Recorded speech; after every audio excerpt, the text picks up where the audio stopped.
Hola a todos.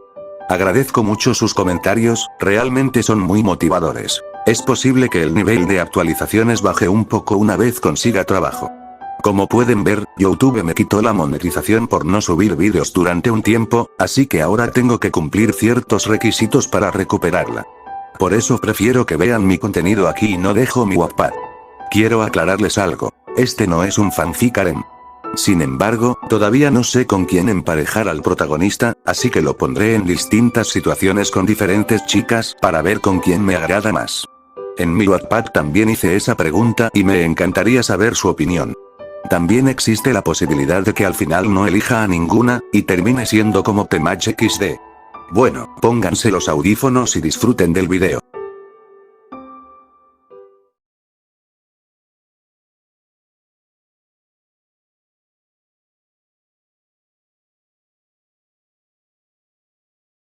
Muy bien, esta será tu zona de trabajo, dijo Power Loader, señalando una mesa de trabajo justo al lado de otra ya ocupada. Está junto a Atsume. Perdón por eso, le pertenecía a otro estudiante, pero él insistió en cambiarse a otro taller. Y como tú no eres del curso, eres un caso especial, así que tendrás que compartir. Mei no tiene problema con eso. Claro que no. Intervino Mei con una gran sonrisa, mientras se ajustaba los lentes protectores. Será como tener un asistente. Tal vez hasta hagamos muchos bebés juntos. Una gota de sudor me recorrió la frente. Vi de reojo a Power Loader, que también parecía incómodo, pero ambos decidimos ignorar el comentario. Ya sabíamos a qué se refería, probablemente. Estoy de acuerdo, respondí, tratando de mantenerme serio. En fin, espero que con eso esté todo entendido, dijo al final, sacudiendo la cabeza. Luego se giró hacia la puerta. Me tengo que ir, hay una junta con la dirección. Asegúrense de no volar nada importante mientras no estoy. O mejor aún, no vuelen nada. No prometo nada. Respondió Mei alzando la mano alegremente. Sí prometo, dije yo, al mismo tiempo. Power Loader me miró por última vez, con una expresión neutral, pero que en el fondo transmitía una mezcla de fe y resignación. Y sin más, se marchó del taller. Lo seguí con la mirada mientras se alejaba, recordando lo que me había dicho minutos antes. Tendría acceso al taller todos los días después de clases, con una hora de margen antes del toque de queda. Por lo que había notado, Mei era la única que solía quedarse hasta tarde, lo que significaba que, a partir de ahora, se cruzarían seguido. Di un suspiro, ya imaginando el tipo de locuras que me esperaban. Dejé mi mochila en su sitio antes de ir al vestuario para cambiarme del uniforme escolar al deportivo. Al regresar al taller, vi a Mei. Estaba sentada en su banco, una pierna cruzada sobre la otra, girando un pequeño motor suspendido por una estructura de cables y metal. Murmuraba para sí, con el ceño fruncido y los ojos brillando tras los gogles. Sin duda, en su elemento. Fui hasta mi mesa de trabajo y saqué los planos que había estado desarrollando. La invasión a la USG estaba cerca. Muy cerca. Me mordí el labio. Si todo salía según el canon, no había razón para preocuparme demasiado. Nadie moriría, y Olmi llegaría a tiempo. Pero desde el principio había decidido no confiarme de la historia original. Por eso entré a la UA, por eso me esforcé tanto en llegar hasta aquí. ¿Qué garantía tenía de que todo ocurriría exactamente como lo recordaba? Pude haber convencido a mis padres de estudiar en el extranjero y librarme de los problemas de Japón en el futuro, pero ¿y si Shigaraki ganaba? Ni siquiera estar fuera del país me salvaría por mucho tiempo. Si Japón caía, lo siguiente sería el resto del mundo. Sacudí la cabeza y volví a concentrarme. Volviendo al tema de la USG, sabía que no necesitaba estar al frente. Lo prioritario era asegurar que Olmi llegara lo antes posible. En el anime, los villanos bloqueaban las comunicaciones desde dentro del domo. Por eso tardaron en llegar los refuerzos. Si podía evitar que eso pasara, cambiaría todo el curso del enfrentamiento. Sabía que la interferencia de radio se lograba emitiendo ruido en ciertas frecuencias, lo que inutilizaba la señal. Era una técnica común. Los villanos la usaron en la USG, cortando la comunicación entre el campus principal y el lugar del entrenamiento. Así que, ¿qué podía hacer para contrarrestarlo? Había estado dándole vueltas al tema por días. Lo primero que me vino a la mente fueron las ondas de frecuencia única. Eran un tipo de onda electromagnética, igual que las de radio, pero operaban en una longitud específica, mucho más difícil de interferir. Dispositivos como walkie-talkies usaban ese sistema. Eran simples, directos, y, lo más importante, no requerían satélite. Era mi mejor opción. Técnicamente seguían siendo ondas de radio, pero al trabajar en una frecuencia muy puntual, los bloqueadores convencionales no siempre las detectaban. Si el Kirk del villano afectaba solo a una franja determinada del espectro, podía funcionar. Ahora, si era adaptativo y barría múltiples frecuencias al mismo tiempo, estaría en problemas. En ese caso, tendría que pasar al plan B, distraerlos el tiempo suficiente para que Irida escapara y diera la alarma, como en la serie. Pero esta vez, quería darle más probabilidades de lograrlo. Miré la hora en mi celular. El tiempo corría. Respiré hondo, miré mis planos y asentí para mí mismo. Bien, no hay tiempo que perder. Pero, Power Loader Sensei, todavía me falta darle unos retoques a mi bebé. Gritaba Mei mientras era arrastrada fuera del taller por el propio Power Loader. Yo caminaba al lado de ellos, ya de vuelta con el uniforme escolar. «Ya conoces las reglas, Atsume», respondió Power Loader, con tono firme pero cansado, como quien ya ha tenido esta conversación muchas veces. La escena me resultaba bastante graciosa. Ver a Mei pataleando mientras el profesor la arrastraba como si fuera una niña caprichosa tenía algo de comedia involuntaria. Aunque claro, Power Loader no compartía para nada mi sentido del humor. Una vez en la entrada principal de la UA, Mei parecía resignada. Lamentablemente, no podíamos llevarnos nada del taller a casa sin un permiso especial, y conseguir uno no era nada fácil. Así que el trabajo tendría que esperar.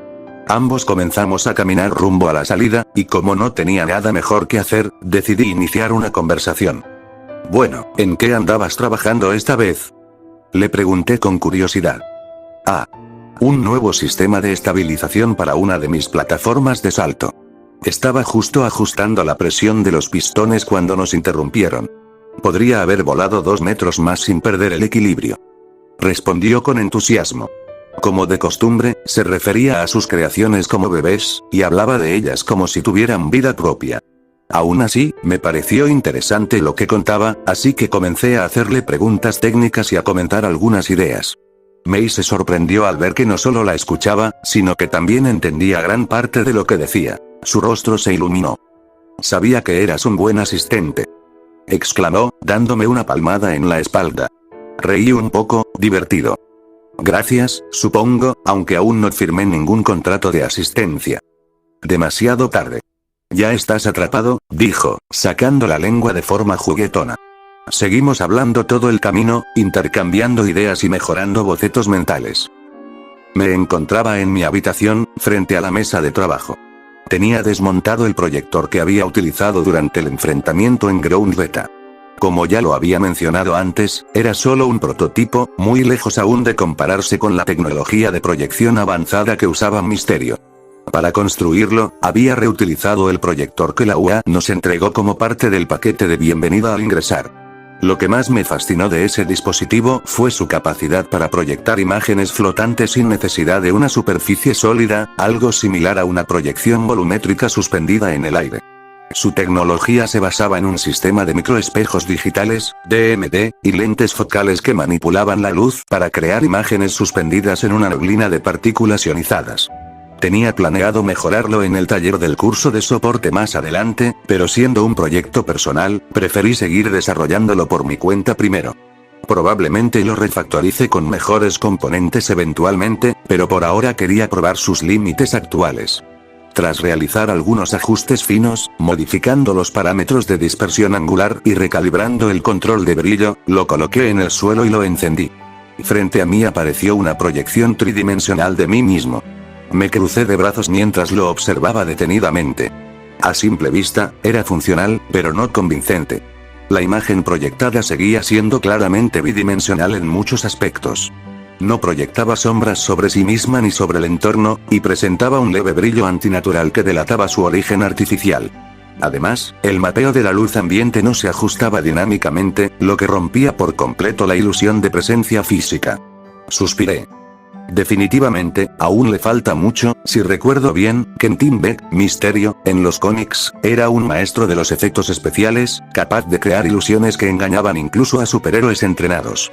Su tecnología mezclaba holografía avanzada, sonido envolvente, sensores de movimiento y sistemas de iluminación dinámica. Quizá la clave esté en implementar algo similar. Necesitaría integrar un sistema de sombreado proyectivo en tiempo real, algo que calcule la dirección de la luz ambiente y genere sombras simuladas mediante proyecciones auxiliares. También tendría que trabajar en la dispersión volumétrica del haz, para evitar el brillo irreal que tiene el holograma actual. Tal vez una matriz de proyectores de luz estructurada, acompañada de un sistema LIDAR para mapear el entorno y adaptar la imagen en tiempo real, y si realmente quiero alcanzar el nivel de misterio, no solo bastará con mejorar la imagen.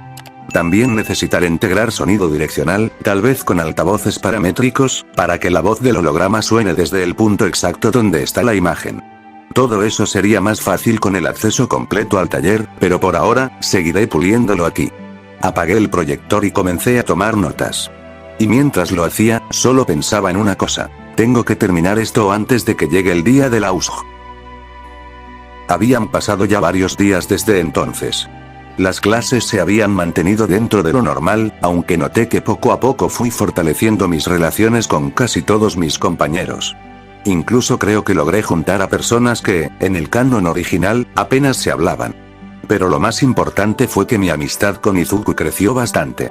Aunque, siendo sincero, he intentado darle algunas señales para que aprenda a utilizar mejor el One for All, pero no parece entenderlas. ¿Y por qué no se lo digo directamente? Porque quiero que lo descubra por sí mismo.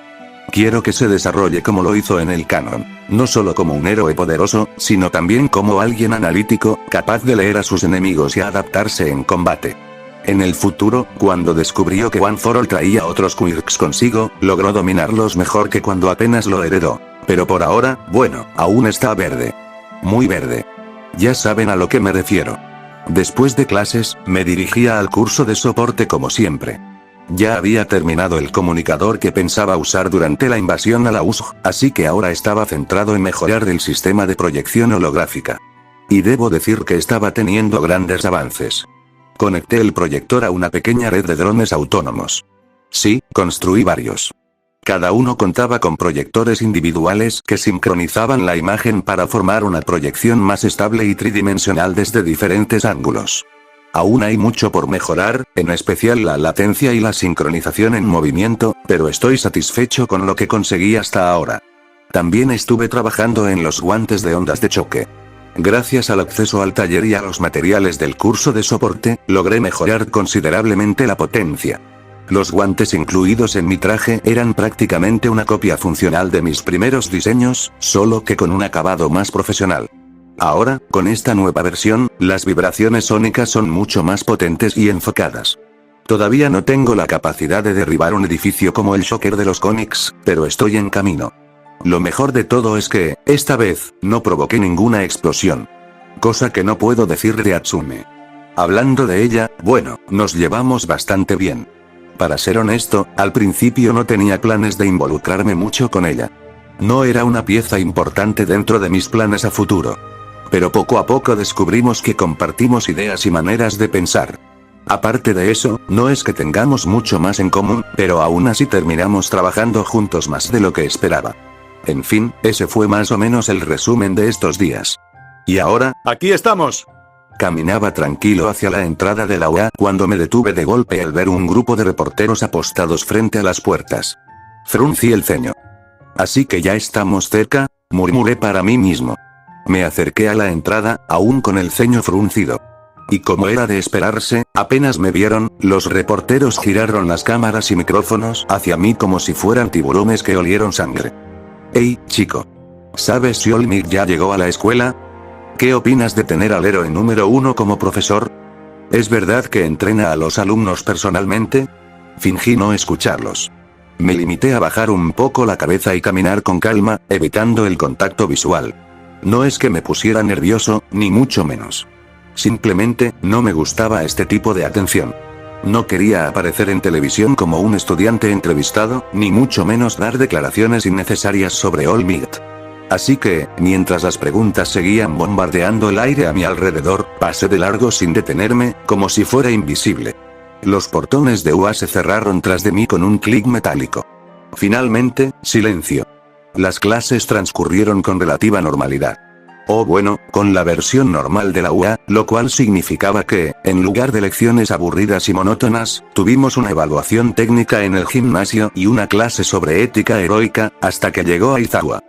Hoy escogerán al delegado de la clase, anunció, con su habitual tono apagado. Apenas terminó de decirlo, toda la clase pareció animarse. La mayoría empezó a proponerse a sí mismos como líderes, levantando la mano, gritando o simplemente hablando encima de los demás. Fue entonces cuando Ida levantó la voz, con su característico tono firme y gestos exagerados. Propongo que lo hagamos de forma democrática. Una votación secreta sería lo más justo. Sorprendentemente, la mayoría estuvo de acuerdo. Aizawa, por su parte, ya se había metido en su saco de dormir en una esquina del aula, con media cara asomando por la cremallera. Hagan lo que quieran, murmuró, acomodándose. Tienen hasta la hora del receso. Y así comenzó una extraña pero divertida elección. Las votaciones se realizaron tal como pasó en el canon, con una ligera diferencia. Esta vez, Yaoyorozu obtuvo 3 votos y Midoriya solo 2. Uno de esos votos fue el mío. Consideraba que Momo tenía la madurez y las capacidades necesarias para asumir el cargo. Pero hubo algo que me llamó la atención. Había un voto a mi nombre. Eso fue raro. La mayoría votó por sí misma, era de esperarse, pero yo no lo hice. Entonces, ¿quién votó por mí? Me encogí de hombros. No le di mayor importancia. Solo fue un voto. El receso llegó, y esta vez decidí variar un poco mi rutina. En lugar de sentarme con mi grupo habitual, busqué un lugar junto a Yaoyorozu. Estaba sola en ese momento, repasando unos apuntes, pero al verme llegar me saludó con una sonrisa amable. La conversación empezó con temas casuales sobre la escuela. En algún momento, la felicité por haber sido elegida como delegada de la clase, y no pude evitar bromear un poco. Felicidades por convertirte en la delegada de la clase, dije con una leve sonrisa. ¿Debería empezar a llamarte señorita presidenta? No creo que sea necesario llamarme así, respondió con suavidad, aunque en su expresión se notaba cierto orgullo. Sonreí un poco más al notar su reacción. Aunque intentaba disimularlo, estaba claro que le agradaba el reconocimiento. Sé que lo harás bien, añadí con convicción. Justamente por eso fue que voté por ti. Sus ojos se abrieron un poco, sorprendida. ¿Tú lo hiciste? Sí, respondí con naturalidad. Digo, la mayoría votó por sí misma, pero, si tenía que confiar en alguien para representarnos, prefería hacerlo bien. Gracias, dijo, con un tono que sonaba más honesto que cortés. No sabía que pensabas eso de mí. En serio lo creo. Eres responsable, inteligente y, bueno, claramente más madura que la mayoría. Hubo una breve pausa. Ella desvió la mirada por un instante, como si intentara ocultar una expresión avergonzada. Tal vez lo estaba. Después de unos segundos, miró su almuerzo y tomó un bocado pequeño y elegante. Yo hice lo mismo, aunque no quería dejar que la conversación se apagara tan rápido. Oye, ahora que lo pienso, dije bajando un poco la voz, apoyando el codo sobre la mesa y acercándome apenas, ¿alguna vez intentaste crear algo peligroso? Me refiero a materiales realmente tóxicos, como veneno, ácido, o incluso algo radiactivo. Ella parpadeó, visiblemente sorprendida por la pregunta, y luego se quedó pensando, con la mirada perdida por un instante. No, al menos no de ese tipo. He generado químicos con cierto grado de irritación, como gas lacrimógeno, para prácticas de contención, pero nunca algo que pudiera matar en pocos minutos, si es a eso a lo que te refieres. Pero en teoría, podrías, ¿no? Continué, genuinamente intrigado. Si tu Kirk funciona como pienso, el límite estaría más en tu conocimiento que en la peligrosidad del material. En teoría, sí, dijo, entrelazando los dedos sobre la mesa. Si tuviera un conocimiento profundo de la composición molecular de un veneno o de un isótopo radiactivo específico, podría replicarlo. Mi Kirk no distingue entre lo inofensivo y lo letal, siempre que yo comprenda lo que estoy creando. ¿Y cuando lo haces, no sientes los efectos? Pregunté, intrigado. Es decir, cuando generas algo en tu piel, como una espada, por ejemplo, ¿te corta? Ella negó suavemente con la cabeza. Creo que la luz que ves cuando creo algo actúa como una barrera bioenergética. Tal vez mi cuerpo lo aísla durante el proceso de manifestación. No tengo una explicación técnica exacta, pero sí sé que nunca me he lastimado con lo que creo, al menos durante el proceso. Ya cuando el objeto se encuentra fuera de mi cuerpo, se comporta como cualquier otro. Interesante, murmuré, frotándome el mentón. Siempre me pareció fascinante tu Kirk. Incluso más que el de la mayoría en la clase, para serte sincero. Ella alzó una ceja, casi divertida. ¿De verdad? Claro. Piénsalo, dije, inclinándome un poco hacia ella. Los quirks de muchos compañeros son destructivos, impulsivos o físicos. El tuyo es estratégico, técnico, versátil, a largo plazo, tiene mucho más potencial si se entrena bien. Estaba por decir algo más, pero una alarma estridente nos interrumpió de golpe. Las luces del comedor parpadearon brevemente, seguidas por un mensaje de emergencia transmitido por los altavoces del edificio. Atención, violación de seguridad nivel 3. Todos los estudiantes deben evacuar de inmediato. Fruncí el ceño. Qué inoportuno, el estruendo de la alarma aún resonaba en el aire cuando los estudiantes comenzaron a levantarse bruscamente de sus asientos. Algunas bandejas cayeron al suelo, se oyeron murmullos, exclamaciones nerviosas y pasos acelerados que llenaron el comedor en cuestión de segundos. Momo se levantó de inmediato, dejando su bandeja a un lado. Yo hice lo mismo sin pensarlo. El pasillo estaba abarrotado. Estudiantes apurados se empujaban unos a otros, las voces se cruzaban sin orden y el murmullo inquieto se hacía más fuerte a cada paso. Nadie sabía con certeza qué estaba ocurriendo, solo que había que evacuar. No se veía a ningún profesor, lo cual solo aumentaba la confusión. Seguramente ya estaban revisando la situación. Avanzábamos con dificultad, arrastrados por la corriente humana. Y entonces, sin saber cómo, Momo y yo terminamos empujados contra una de las paredes del corredor, justo frente a una de las grandes ventanas del edificio. ¡Ah! Soltó ella, tropezando hacia atrás. Su espalda chocó contra el vidrio, y antes de que pudiera reaccionar, ya me estaba inclinando instintivamente para no aplastarla. Coloqué una mano contra la ventana, justo al lado de su cabeza, con el codo extendido. Fue una maniobra torpe, improvisada, pero necesaria. Lo último que quería era empujarla contra el cristal. Aún así, el resultado fue peor de lo que esperaba. Estábamos cerca. Demasiado cerca. Nuestros rostros quedaron a escasos centímetros. Podía sentir el calor que subía por su rostro incluso antes de verla de frente. Momo desvió la mirada con torpeza, como si no supiera a dónde dirigir los ojos. Sus labios estaban entreabiertos, y aunque intentaba mantener una expresión neutra, el rubor en sus mejillas la delataba por completo. Yo también aparté la vista, tratando de ignorar el incómodo cosquilleo en el estómago. Fue entonces cuando los vi. Más allá del vidrio, frente a la entrada principal, un grupo de reporteros se agolpaba con cámaras en mano y micrófonos en alto, tratando de abrirse paso. Son solo reporteros, murmuré, señalándolos. Momo siguió mi mirada, y su expresión cambió al instante. La vergüenza de momentos antes se desvaneció, reemplazada por una mezcla de sorpresa y molestia. ¿Eso fue lo que activó la alarma?, preguntó con incredulidad. Antes de que pudiera responder, vimos a Ida flotar hacia lo alto de la puerta. Desde allí, comenzó a dar indicaciones con voz firme y clara, tratando de calmar a los estudiantes. Su presencia impuso orden rápidamente. Poco a poco, los alumnos comenzaron a calmarse y se dispersaron por los pasillos, aún murmurando sobre lo ocurrido. De regreso al aula, el ambiente se sentía raro. Caminábamos en silencio. No sabía si ella seguía pensando en lo de hace un momento o si simplemente estaba incómoda por la situación. Después de unos segundos que se sintieron más largos de lo normal, decidí romper el silencio. Sobre lo de hace un momento, dije en voz baja. Lo siento. No era mi intención. Está bien, respondió enseguida, aunque sin mirarme. Su tono fue amable, pero su lenguaje corporal decía otra cosa. Caminaba unos pasos por delante, sin voltear en ningún momento. Desde esa posición, no podía ver su rostro, lo que solo aumentaba la duda. ¿Realmente estaba bien con lo ocurrido, o solo lo decía por cortesía? No insistí. Solo la seguí en silencio, respetando su espacio. Cuando llegamos al aula, la clase había retomado su ritmo. Como en el canon, Izuku decidió renunciar a su puesto, aunque esta vez no como delegado, sino como subdelegado. Nadie se opuso. De hecho, varios compañeros lo apoyaron de inmediato, comprendiendo su decisión. Ida, como era de esperarse, se mostró sorprendido y agradecido. Se inclinó con formalidad al aceptar el puesto. Y así, la dinámica del aula volvió a su ritmo habitual. Las clases continuaron con relativa normalidad. Al terminar, me dirigí directo al taller de soporte. Quería asegurarme de que todo estuviera listo para mañana. La invasión a la USG está cerca.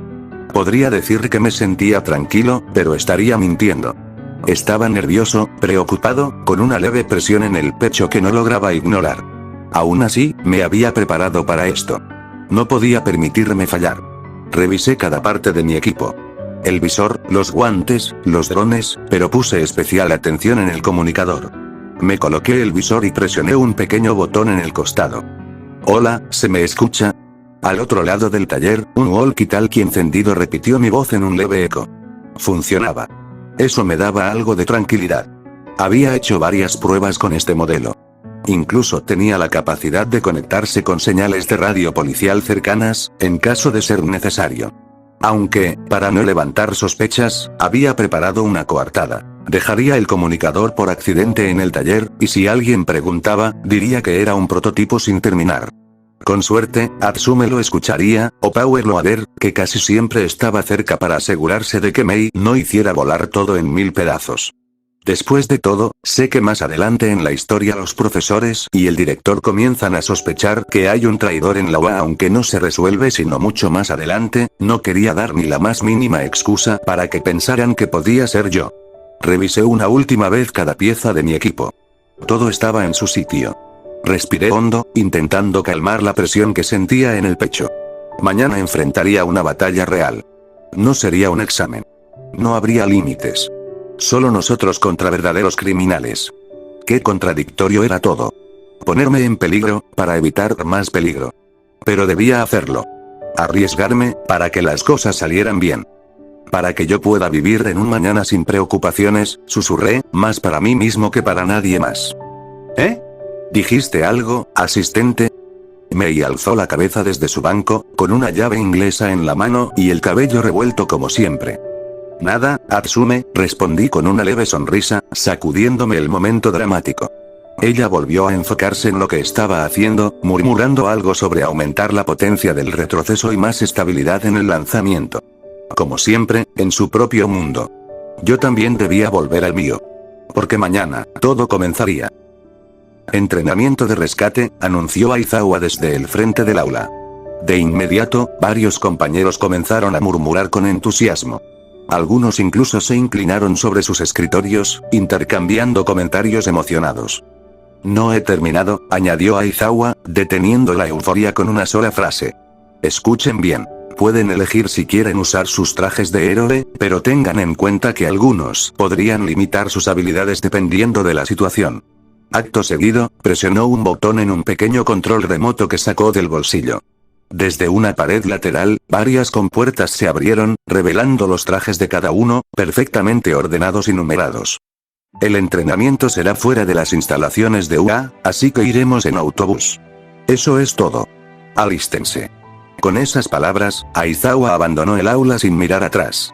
Todos fuimos a cambiarnos a los vestidores y nos pusimos nuestros trajes de héroe. Una vez listos, salimos al punto de encuentro frente a la escuela, donde esperamos a que los demás terminaran de alistarse. Mientras esperaba, observé a Yaoyorozu conversando con Ida. Él, con su típica seriedad, proponía que nos sentáramos en el autobús según nuestro número de identificación. Miré a Yaoyorozu por unos segundos más antes de desviar la mirada.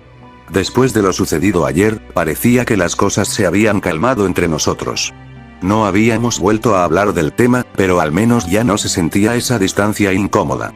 Ella conversaba tranquilamente con Ida, asintiendo con atención mientras él gesticulaba con energía. «Hey, Riku». Escuché de repente a mi lado. ¿Listo para el entrenamiento de rescate? Era Mina Asiro. Llevaba su traje de héroe con la misma energía con la que siempre se movía. Me sonrió con entusiasmo mientras se acercaba, las manos en la cintura y los ojos brillantes de emoción. Tan listo como se puede estar, respondí, forzando una pequeña sonrisa. Ella rió, y conversamos un rato más. Nada muy profundo. Solo comentarios sueltos sobre los posibles escenarios, especulaciones tontas, alguna broma. Me ayudó a distraerme. Pero el resto de la clase no tardó en reunirse, y poco a poco todos comenzaron a subir al autobús. Terminé sentándome en el autobús entre Agakure y Tokoyami. Sentía un leve cosquilleo de nervios en el estómago. Miré hacia abajo y noté que estaba moviendo el pie de forma constante. Al darme cuenta, lo detuve de inmediato, respirando hondo. Giré la cabeza hacia Agakure. Lo único visible de ella eran sus guantes y zapatillas. Decidí que una conversación me vendría bien para distraerme. Oye, Agakure, dije en voz baja mientras el autobús comenzaba a avanzar. Siempre he tenido curiosidad, ¿cómo funciona exactamente tu Kirk? Quiero decir, ¿la luz solar la atraviesa completamente? ¿Por eso no generas sombra? Ella giró su cabeza hacia mí.